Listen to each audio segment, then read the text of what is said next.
It's just a quick one here, just to show you what the bits are on here. See this little gadget here?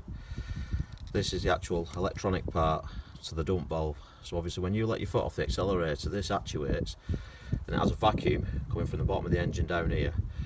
And this one also comes off the other part of the bottom of the engine. There's a little filter box just underneath here that you can hardly see.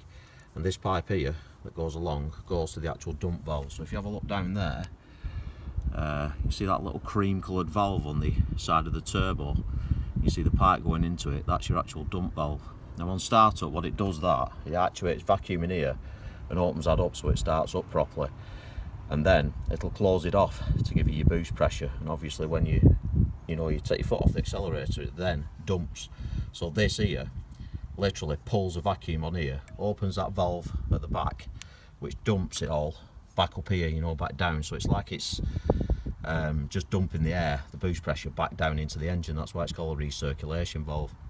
What I would also do on these, mate, rather than check them with the engine running, is take these off with the engine not running and check the pins just on the actuators with them actually off, because it might be that your ECU is giving you 13 ohms reading, because the ECU will be fine and it may be giving it 13 ohms when it's actually running. So take them off and recheck them just to make sure.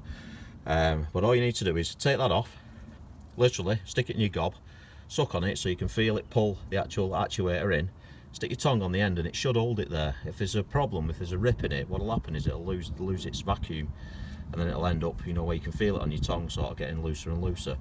If you let go, you'll hear a click on it. You could take this off here.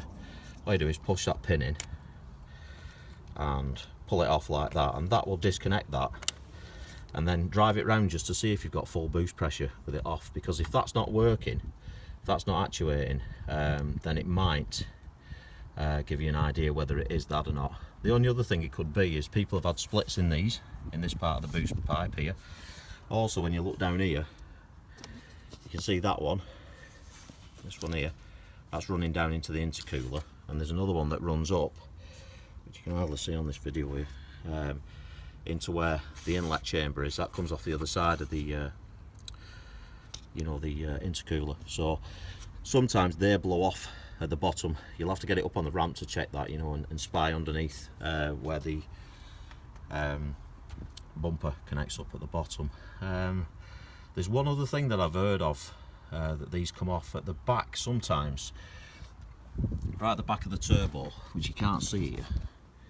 You've got a couple of other little actuators that are at the very, very back that do the that close off the dump valve at the back. What gives it the pressure from the actual turbo itself, that actuates, you see, when it dumps as well. So just have a go at that first, check that first, them bits first.